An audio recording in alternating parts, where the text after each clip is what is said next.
सियासी घमासान, क्योंकि किससे डॉक्टर निखिल प्रसून है, प्रवक्ता भारतीय जनता पार्टी के। इसके अलावा सोफिया खान जी हैं, टीएमसी समर्थक, राजनीतिक विश्लेषक हैं, वरिष्ठ पत्रकार अभिजीत देव हैं। आप तीनों को बहुत बहुत स्वागत है। सोफिया जी, शुरुआत आपसे, क्योंकि बीजेपी लगातार ये दावा कर रही है कि आपको वो परिवर्तन के नाम से हटाएंगे और पहली बार बीजेपी वहां पे सरकार लाएगी। आज डबल सेंचुरी को लेकर भी दावा किया गया कि अब 200 से ज्यादा सीटें बीजेपी जीतने वाली है। मुश्किलें आप लोगों के लिए हैं क्या? नमस्कार, आदाब आप सभी को। देखिए, ये तो उसी तरीके का दावा है जो 2021 में भी गया था कि अब की बार 200 पार, लेकिन वो लोग 77 में आके सिमट गए थे। उसी प्रकार 2024 में भी इनके 18 से 12 सांसद हो गए। तो मुझे लगता है ये जो दावे हैं बिल्कुल खोखले हैं। 400 पार का नारा इन लोगों ने सांसद चुनाव में भी लगाया था, लेकिन देखिए, ये हल्ला बोल करने से कोई भी चुनाव नहीं जीत जाता। एक नैरेटिव सेट कर देने से कुछ भी नहीं होता। जहां तक बात ये कह रहे हैं कि प्रतिशत बढ़ा है, तो मैं कुछ आंकड़े आपके सामने रखना चाहूंगी दर्शकों को। देखिए, कुल वोटर्स जो थे पिछले 2021 में, वो 3 करोड़ 68 लाख थे। 3 करोड़ 68 लाख थे। और इस बार जो वोटर है वो है 3 करोड़ 33 लाख, क्योंकि एसआईआर के माध्यम से जो पहले चरण वाले जो वोटर्स थे वो कटे थे। तो प्रतिशत के हिसाब से भले आंकड़े बढ़े हों, प्रतिशत परसेंटेज बढ़े हों, लेकिन हम अगर रियल वोटर्स की बात करें जिन्होंने वोटिंग किया है, उसके हिसाब से वो आंकड़े नहीं बढ़े हैं। तो अगर देखा जाए, देखिए, अगर थोड़े बहुत बढ़े भी होंगे तो इसका एक मुख्य कारण है कि जो लोग दूसरे अन्य राज्यों में रहते हैं, जाहिर सी बात है, एसआईआर को लेकर जितना भय लोगों के मन में डाला गया, एसआईआर के लिए भी लोग जो है दूसरे राज्यों से आए उनके हियरिंग्स के लिए, तो ऑब्वियसली वोटिंग के लिए भी आ ही सकते हैं, आए भी होंगे।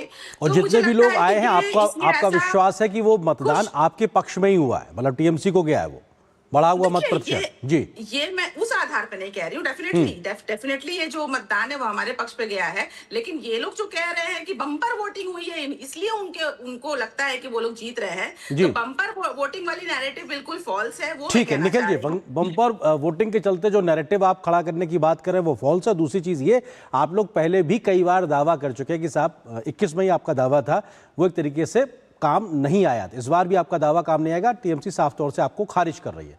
निखिल जी, देखिए, मैं यह मानता हूं, पूरे बंगाल की जनता यह जानती है कि पहले चरण के चुनाव में तृणमूल के अन्याय, अराजकता, अविश्वास, अत्याचार और अपरिसीमित भ्रष्टाचार के विरुद्ध जनता ने परिवर्तन का सूत्रपात कर दिया है।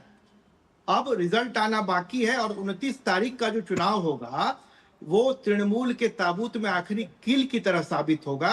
क्योंकि भ्रष्टाचार से सृजित पैसे की चकाचौंध से उत्पन्न सत्ता का तिलिस्म जो है पूरी तरह भरभरा कर टूटने जा रहा है।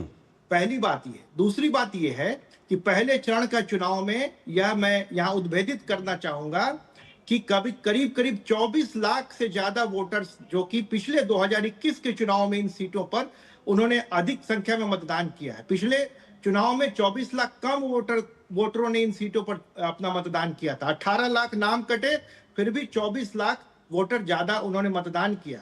यह इस बात का द्योतक है कि जनता के अंदर जो क्रोधाग्नि है वो हर तरह की सीमाओं को पार कर चुकी है। और इस बार हिंदू वोटर ही नहीं, समाज का वो तबका जो कि दशकों से वोट नहीं देता था, वो अपने घरों से बाहर निकला है और प्रतिकार स्वरूप उन्होंने तृणमूल के अत्याचार और अराजकता के खिलाफ अपना हस्ताक्षर किया है। यह स्वतंत्र भारत के इतिहास में एक असामान्य घटना है। अभिजीत जी, दोनों प्रमुख एक तरीके से दलों के अपने अपने दावे हैं, लेकिन इस बीच जो बढ़ा हुआ मत प्रतिशत है उसके कई तकनीकी कारण भी है, लेकिन बावजूद उसके बंगाल में इतनी बड़ी संख्या में 93% वोटिंग होना, इस बढ़े हुए मत प्रतिशत को कैसे समझा जाए? दावे दोनों ओर से लगातार हो रहे हैं, पूर्ण बहुमत की सरकार नहीं बल्कि बंपर समर्थन जनता के मिलने की बात की जा रही है। अभिजीत जी, यही एक चुनाव की एक नई फेनोमेनन है। अब मैं बताता हूँ, जो दोनों ही पक्ष ये क्लेम कर रहे हैं जो बम्पर वोटिंग से हमें फायदा हुआ है, ऑपोजिशन को फायदा हुआ है। तो लेकिन आप अगर देखें, ये जो आप बोल रहे हैं, बिल्कुल मैंने असम में भी इलेक्शन कवर किया था, वहाँ पे भी voting was very high percentage. हर चुनाव में ही हमें दिखने मिल रहा है। तो ये एक शायद से मुझे एक लगता है जो वोटर की जागरूकता भी है इसमें, जो इस प्रतिशत में वोटिंग हो रहा है, पहले कभी कभी हम देखते थे 60% जो हम पहले बात करते थे, जो एक इनर्शिया था वोटर के अंदर में, जो कुछ नहीं हो रहा है, अब बाहर नहीं आते। लेकिन ये this is A positive trend, सब वोटर निकल के आ रहे हैं, वोट कर रहे हैं। अभी ये वोट किसको गया है और कौन जीतेगा वो तो हम 4 तारीख को ही बता सकेंगे, 4 मई को ही। लेकिन एक एक पॉजिटिव यहाँ पे ट्रेंड है, जो वोटर्स निकल के आ रहे हैं, वोट कर रहे हैं और अपना मतदान का अपना जो मताधिकार है उसका प्रयोग कर रहे हैं। उनका जो भी उनका डिसीजन है वो बैलेट बॉक्स में वो दे रहे हैं। तो ये एक this is a very positive sign, क्योंकि एक डेमोक्रेसी में वोटिंग जितना ज्यादा हो वही हम सब इलेक्शन कमीशन हो व सरकार हो या जी। हर कोई चाहता है जो वोटिंग ज्यादा हो। तो अभी तो हमें इसमें असम के भी बोलता हूँ अराउंड 85% असम में भी वोटिंग हुआ है, तमिलनाडु में हुआ है। तो that is a good trend. बिल्कुल एक पॉजिटिव साइन है कि बड़ी संख्या में लोग बंगाल में घरों से निकले हैं, वोट किया। सोफिया जी, बीजेपी लगातार कह रही है कि फर्स्ट फेज में जो स्थितियां सामने देखने को मिली कि आप लोग हिंसा की दम पर बीते तमाम चुनाव में जिस प्रकार से अपनी सत्ता को हासिल करने के हथकंडे अपनाते थे, इस बार आपको वो करने का मौका नहीं मिला। ये भी एक बड़ी वजह है। हिंसा मुक्त चुनाव के आधार पर, भयमुक्त चुनाव के आधार पर बीजेपी सरकार बनाएगी, वो ये दावा कर रहे हैं। सोफिया जी,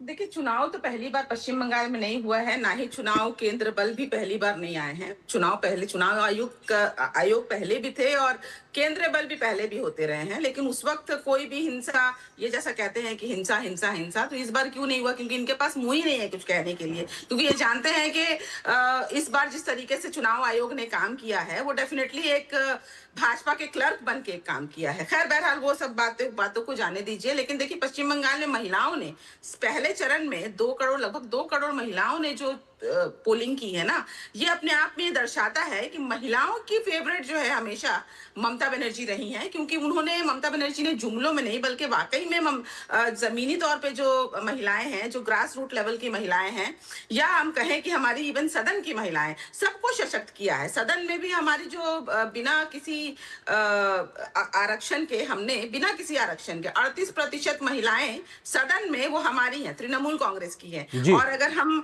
आम महिलाओं की बात करें, सोफिया जी, आप जो महिलाओं के समर्थन की बात कर रही हैं, उसी के कार्ड के लिए बीजेपी ने आरजीगर की पीड़िता की माता को प्रत्याशी के तौर पर उतारा और ये जताने की कोशिश की है कि महिला सुरक्षा कितना बड़ा मसला है बंगाल में। वो आप पे आरोप लगाते हैं।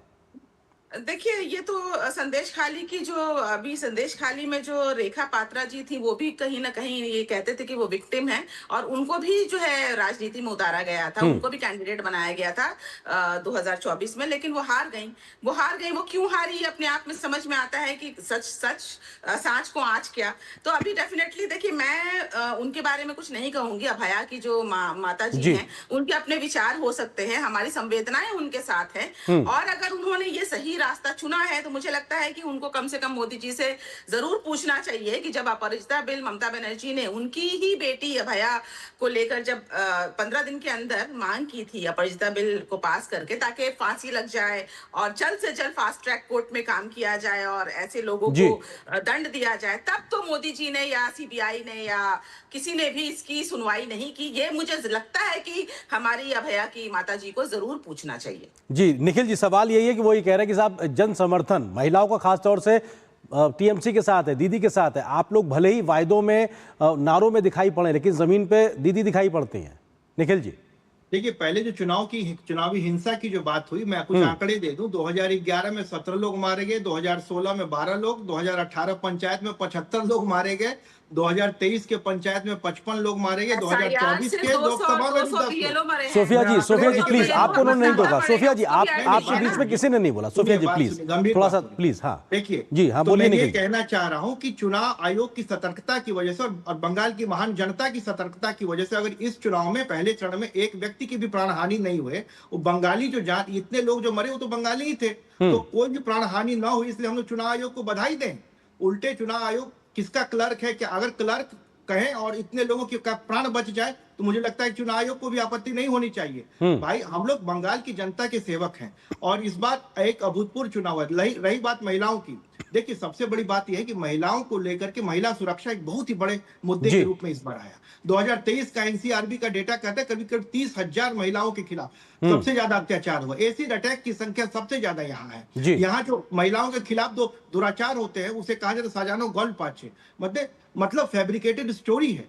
यहाँ पार्क स्ट्रीट रेप केस हुआ, यहाँ आरजी कर की घटना ने इसकी अणुगुंज समूचे विश्व में सुनाई दिया। समूचे विश्व में इस सरकार के खिलाफ प्रदर्शन हुआ और पूरे देश का नाक कटवाया इस सरकार ने। अभिजीत जी सवाल यह है कि क्या मौजूदा चुनाव में महिला सुरक्षा एक बहुत बड़ा मुद्दा है और बंगाल की आधी आबादी का समर्थन किस ओर जाता दिखाई पड़ रहा है, किस ओर झुकता दिखाई पड़ रहा है?